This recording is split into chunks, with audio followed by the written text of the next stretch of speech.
In 1864. Well, I'd like you to answer the question. No, Mr. Vice President, I'm speaking. I'm speaking. Okay. In 1864, he said because the president wanted people to remain calm. Well, let's get no, but Susan, this is important. Susan, I want to add, but Mr. Vice President, I'm speaking. I have to I'm weigh speaking. Yeah, you can have 15 more seconds, and then... Mr. Vice President, I'm speaking. Well, wait. I'm speaking. It'd be important if you said the truth. I will not sit here and be lectured by the Vice President. I'm speaking. Yeah, I'm about to. Hey, welcome back. It's your man Wise. It looks like the ABC debate is actually going to happen. So get your popcorn ready, as my guy T.O. would say. Kamala has allegedly agreed to the rules for the ABC debate against Trump next week, but not without throwing a little pity party first.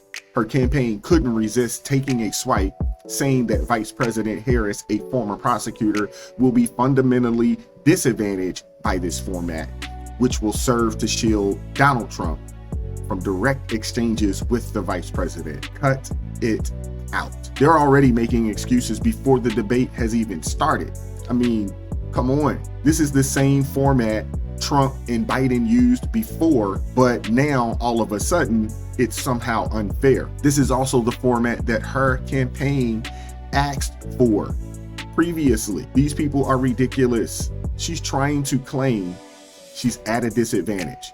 But let's keep it a buck. We all know what she really wanted. She wanted the chance to interrupt Trump on that stage so she could have her viral gotcha clip, just like what we've seen with Mike Pence. I'm speaking. I'm speaking. Well, it looks like she's not going to get it. In about a week, it's going to be on September the 10th. And Kamala Harris is heading to Pittsburgh to so-called debate camp where she's going to be hunkered down. It's going to be televised by ABC and then simulcast as well. And we had heard that she was trying to make sure that all the mics were open. Yes. Ultimately, they decided both sides the mics would be muted. So these are the ground rules, essentially. The microphones will be muted except when the candidate who's speaking is speaking, and immediately then it goes off. No live audience to cheer for either side. There will be a pen, paper, and a bottle of water at the lectern. You can't take notes. There will be 2-minute answers to questions. No pre-written notes, but you can take notes on the fly. Yeah, sure, but you can't take any in. 2-minute rebuttals and a 1-minute extra minute for follow-ups, clarifications, or responses. So pretty much what we have seen in the past. Yes. Wasn't it Biden's team that requested the muted mics in the first place? So why the change?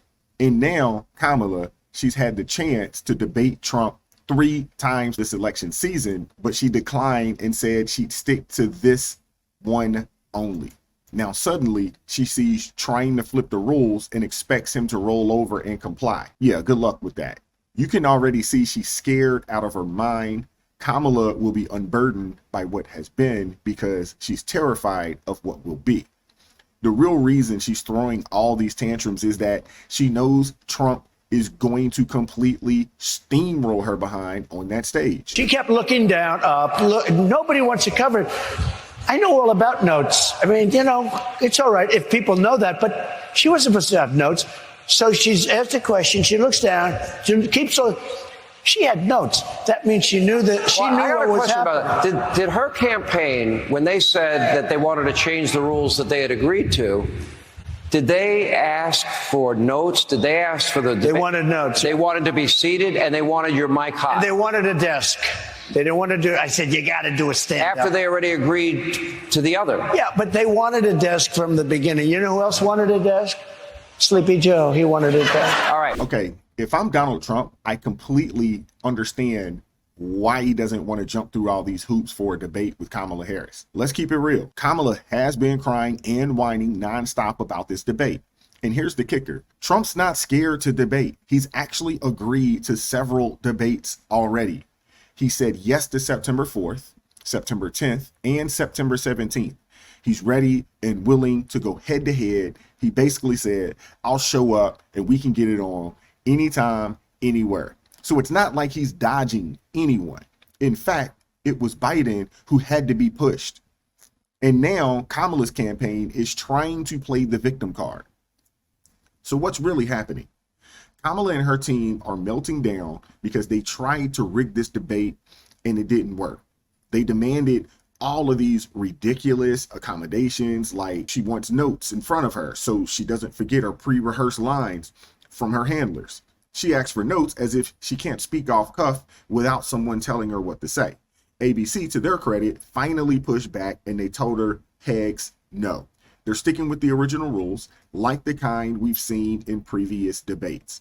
No pre-written notes, standing at podiums, and mics only turned on when it's the candidate's turn to speak. It's pretty straightforward stuff if you ask me. But of course, Kamala's campaign can't help themselves, so they keep whining about it.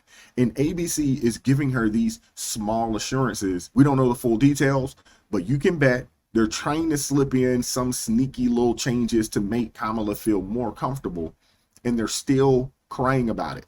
So Politico was reporting, because we know Kamala wanted the open mics. They're reporting that her debate team has been in upheaval because they haven't gotten that. Karen Dunn, who's in charge of debate prep, is being described as morose because she wants to have this Kavanaugh-like moment where she's prosecuting the case. She did it to Mike Pence. Let me speak. But there may be some nuance to the rules. Yes, I'm speaking. MJ Lee of CNN says this.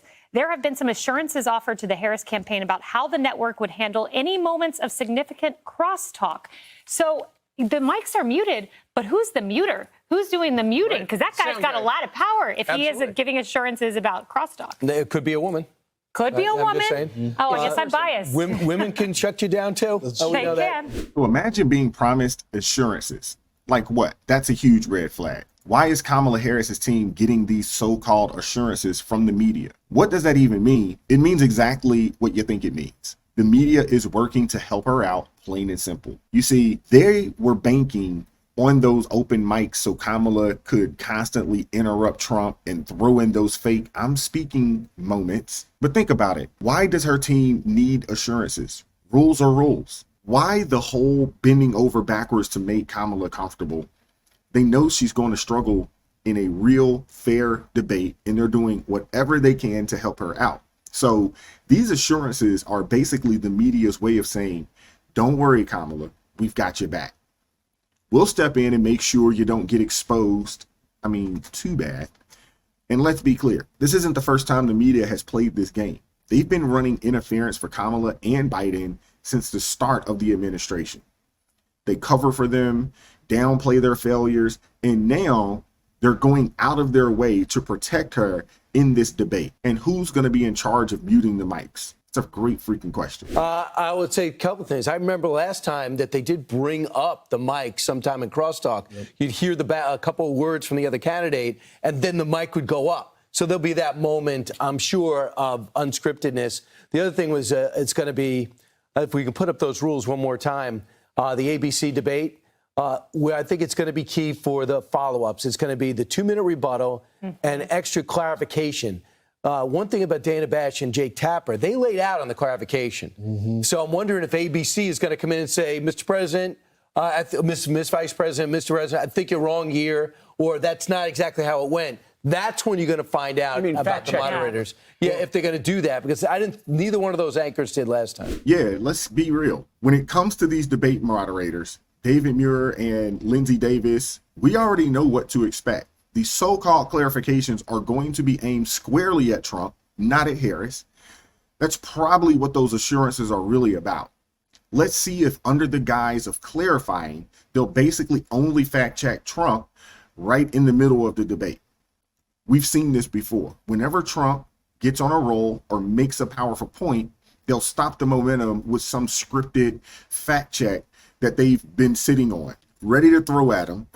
They'll phrase it like, actually, Mr. President, that's not exactly how it went. And boom, the whole flow of the debate shifts. But notice what won't happen. They're not going to hit Harris with those same clarifications.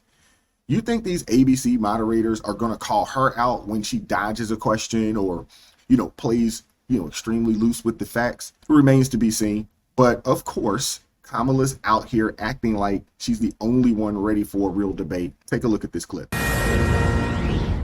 many of you have been asking me about the debate, and I'll tell you, I'm ready to debate Donald Trump. I have agreed to the previously agreed upon September 10th debate. He agreed to that previously. Now it appears he's backpedaling, but I'm ready. And I think the voters deserve to see the split screen that exists in this race on a debate stage. And so I'm ready. Let's go. Will you do it on Fox News? Comment on the protest yesterday. Well, we hope that there is at least one debate, maybe two debates. We would be very happy to participate. And there you have it. Kamala says she's ready to debate Trump, but notice how she conveniently refuses to commit to the Fox debate. Why? Because she doesn't want to be in an environment where she's actually challenged. She's sticking to the ABC debate where the moderators will be sure to cover for her every time she gets backed into a corner. And now she's out here trying to claim that Trump is backpedaling. I mean, come on, man. It's completely laughable when you look at her track record. She's had the chance to debate Trump multiple times, but passed on all of them. This whole charade is just a way for Kamala to avoid real scrutiny. So when Kamala says she's ready, what she really means is that she's hoping ABC will do their job and protect her. But anyway, guys, this is where we stand on this upcoming debate. I want to hear what you guys have to say about it. Let me know what you think. Do you think it will actually happen? Are the moderators going to run cover for Kamala? And what do you think about these so-called assurances from ABC? Drop your thoughts in the comment section below. Like, share this video. We're fighting an uphill battle. Consider joining the ARP family. It supports me, the team, the channel. It gives us the ability to do what we do. Keep God first in your life. Stay prayed up. And we'll catch up with you all next time. Peace.